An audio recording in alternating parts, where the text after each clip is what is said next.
Guys, dun sa mga nagtatanong paano ko ginawa yung Doctor Strange Fire Portal Effects tulad nito. Okay, ito na yung video tutorial. Tuturo ko na sa inyo. Let's go! Alright, punta tayo sa CapCut. Then, new project. Tapos, kunin na natin yung video na ginawa natin na una. Yan. Then, add one. Yan, punta tayo sa umpisa. Maglinis na tayo ng video. Yan, dito tayo mag-start. Click nyo yung video para ma-highlight, then split. Alisin na natin yung una. Dito tayo mag-start para maiksi lang. Yan. O, yan o. Kunwari may pinalabas sa palad, tapos sa kabila. Tapos, umarte lang kayo ng ganyan. Yan, di ba? Punta tayo. Then, mag-add tayo ng overlay. Add overlay. Hanapin na natin yung ginawa natin Fire Portal. Ito guys, oh, Fire Portal. Ayan, add natin. Doctor Strange Fire Portal. Ayan, kunin lang natin yung magandang part dito. Ayan, yung nakahiga. Kunin natin sa umpisa. Ayan. Split natin yung video. Diyan natin umpisahan sa paglabas ng apoy. Then, click natin yung unahan para ma-highlight. Tapos, delete. Move natin tong Fire Portal doon sa unahan. Ayan, i-ano muna natin. Resize muna natin. Edit muna natin, i-transform. Tapos, resize. Ayan. Kunin lang natin yung part na kailangan natin. Ayan. Yan lang yung kailangan natin. Then, check. Ayan. Para matanggal yung itim, ito. Hanapin natin yung splice. Ayan. Tapos, lighten. O, ayan guys. Natanggal na yung itim. Pilitin lang lighten. Then, check. O, diba? Ngayon, para tumama siya dun sa kamay, ikot natin siya. Ayan. Ikot natin siya, tapos ipatong natin sa palad. Ayan. Pansin nyo, maliit yung apoy. Ayan, maliit yung apoy. Palakihin natin yan. Hanapin natin ang adjust. Then, saturation. Sagad natin. O, ayan, kumakapal yung apoy. Saturation. Kumapal yung apoy. Ganyan lang guys. Saturation. Tapos, HSL. Pindot natin yung fire. Then, sagad natin para kumapal yung apoy. Ayan o. Ayun. Oh, nawala. Dito. Sobrahan. Ayan. Then, check. Check. Palakihin natin ng konti. Meron pa. Saan na yun? Sa adjust. Saturation. Sharpen pala. Sharpen. Ayan. Depende na sa inyo. Basta goods na sa inyo yung apoy. Ayan. Then check. Tapos, ang gagawin natin, duplicate natin para dun sa kabila naman. Kaya lang, i-timing muna natin to. Doon sa pag-ano ng kamay. Ayun. So, i-atras natin yung di ba? Pag angat ng kamay niya, ayun, labas na rin siya. Yan, ganyan. Labas na rin yung apoy. Tapos, duplicate natin siya para naman dun sa kabila. Hanapin natin ang duplicate. Masalimuot guys ang ganitong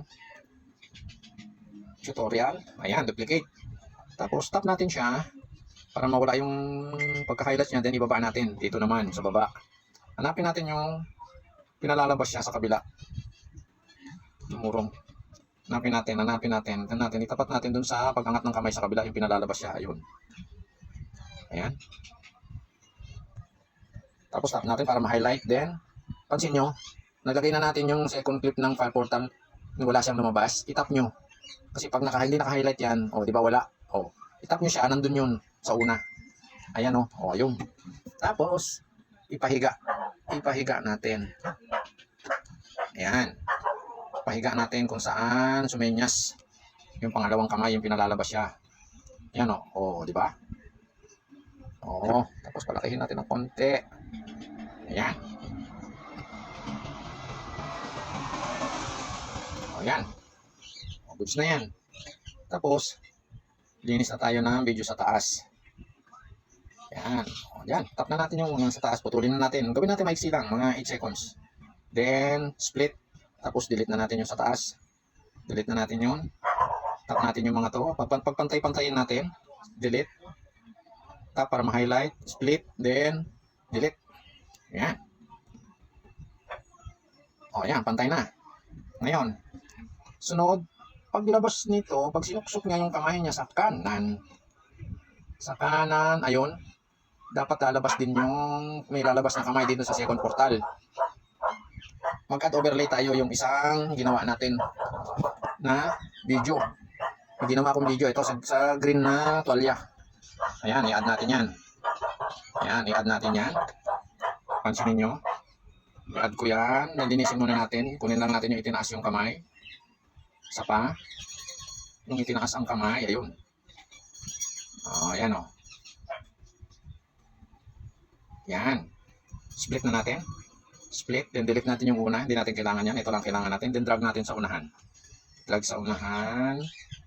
Kung saan lumabas ang... Pansin nyo, natabunan yung mga unang video natin. O. Ngayon, itatap natin tong overlay natin na kamay na nasa green na tuwalya. I-resize muna natin kasi may itim dun sa gilid.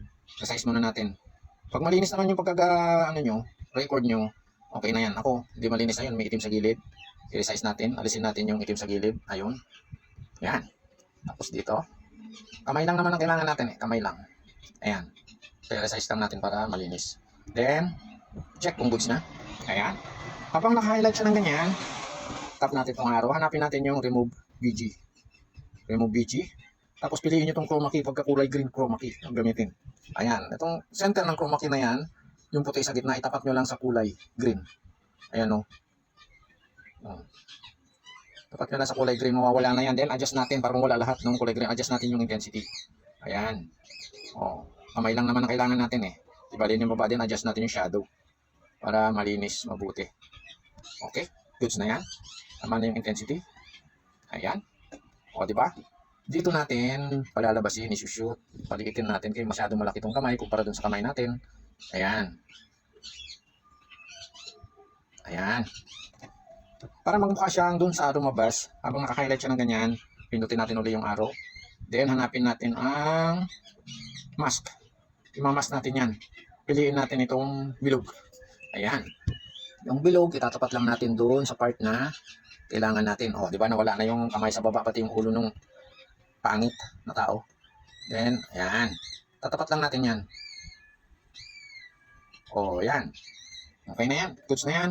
Then, click ulit itong circle, itong adjust. Tapos, feather. Huwag niyong kalimutan para hindi halata tayong mga guhit-guhit. Kahit lagay lang natin sa number 2, yung feather. Then, check. O, di ba? Nagmukha siyang nasa loob na ng circle. O, tingnan natin. Timing natin. Yung pagpasok ng kamay ng nakangiting pangit na yun. Tingnan natin pagpasok niya. Timing natin. O, di ba nauna yung kamay? Nauna yung kamay. Ayan. Timing lang natin. Nauna yung kamay. Dapat dito siya sa baba. Tingnan natin.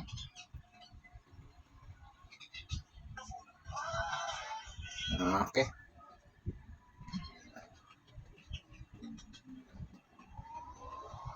Tingnan natin. Dapat sabay.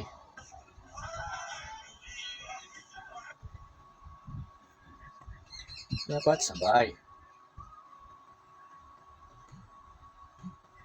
Yung pagsuntok niya. Nauna. Timing natin masalimuot to guys. Nasabi ko sa inyo, mahirap ang mag-edit.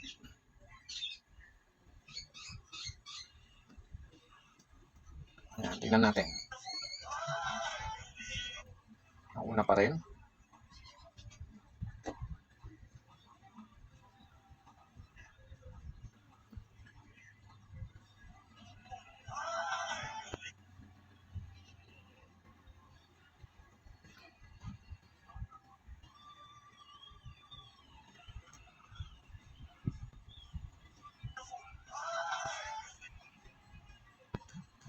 Yan. Mahirap kumuha ng timing. Oh, nauna pa rin.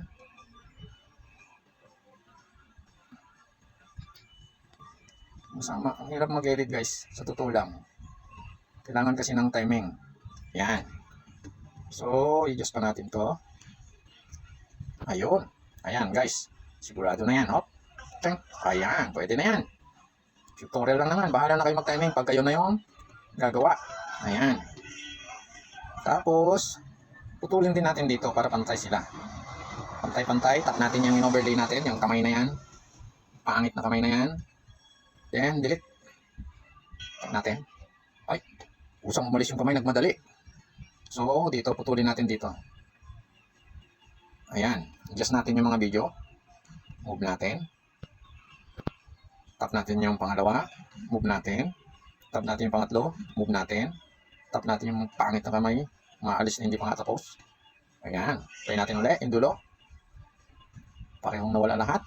Ibig sabihin, mahaba yung nasa taas. Konti lang naman yan. Ayan. Tingnan natin. Oh. Ang hirap talaga guys magpantay. Sa totoo lang, dito tayo matatagalan sa dulo. Oh, kita nyo. Oh, si kamay naman yun nawala.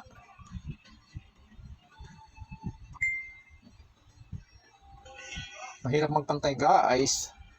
Teka muna, dito muna. Yung kamay mo na ano tayo? Mag-duplicate muna tayo dito guys.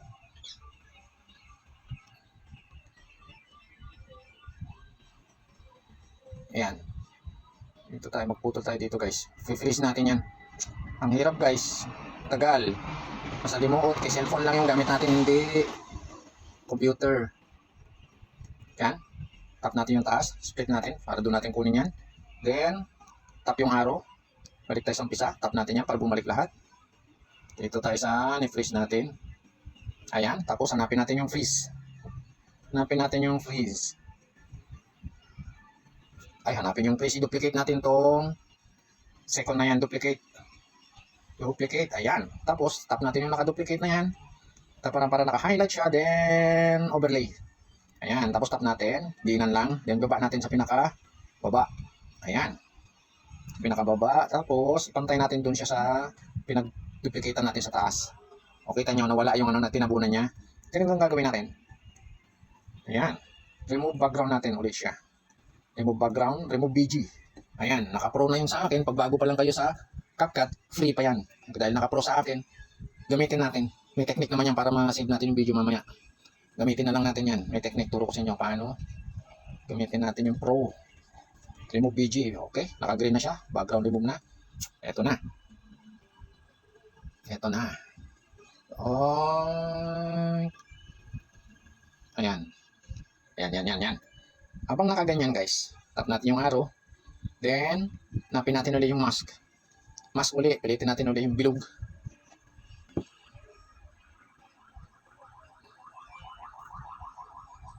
Bakit nawala yung bilog ng mask na yan? Hindi lumabas. Oh. Bakit wala yung bilog ng mask? Nangyari sa'yo? Mask. Ayun, lumabas din. Squidward. Paliitin natin. Ayan. Tapos, tapat natin dito kung saan natin siya gustong para magmukhang swak na swak guys. Para yung kamay natin magmukhang lumusot sa screen. Ayan. Then, feather. Huwag kalimutan lagi feather pag gumamit ng mask para hindi kita ang guhit. Then, check. Ayan. O, kita nyo, pumasok na siya. Pumasok na siya doon sa fire. O, kulang pa yung mask natin. Sige, tignan natin. Ayan, balik tayo sa mask. Baba natin. Pag nahirapan kayo magbaba, mag-adjust. Ito, tap nyo lang itong adjust guys. Ayan o, position at saka size. Tap natin yung position. Dito lang yan o, kung pababa, dito sa baba din ang adjust nyo. Position, ayan. Tapos kung paabante, paatras, ayan o. Adjust nyo lang yan guys. Ayan, para magmukhang okay. Then, feather, check, meron na. Then, check ulit. O, ayan guys. O, diba? Nagmukhang pumasok na yung kamay ni Mokong sa fire portal. Oh. Ayan. Ang technique dyan guys, para mas tumingkad yung apoy, yung main na video natin, palabuin natin yan. Click nyo yung main na video. Punta tayo sa adjust. Ayan. Then, brightness. I-dim natin ng konti. Ayan. O, di kita yung apoy. I-dim lang natin ng konti. Kita na yung apoy. Then, check. Ganun din ang gagawin natin sa pinutol natin para magkapareho. Teka lang. Kalimutan ko. ilan yung dim niya. Tandaan niyo dapat magkapareho. Negative 5. Itong kabila. Dapat negative 5 din siya. Yan, para pareho. Oink. Oink. Napindot ko ito, umigsi. Ayun, umigsi siya. Kaya pala, napindot ko. Ayun. Ayan. Smooth cut. Pindot ko siya. Umigsi, sorry guys. Umigsi yung ating video.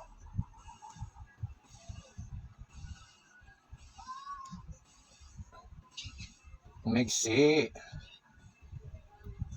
Nagkamali ako guys. Napindot ko lang. Pag naka-highlight kasi guys ng ganyan natin itong may guhit sa kabilang dulo niya. Pag yun ay nadudot nyo yan, iiksi.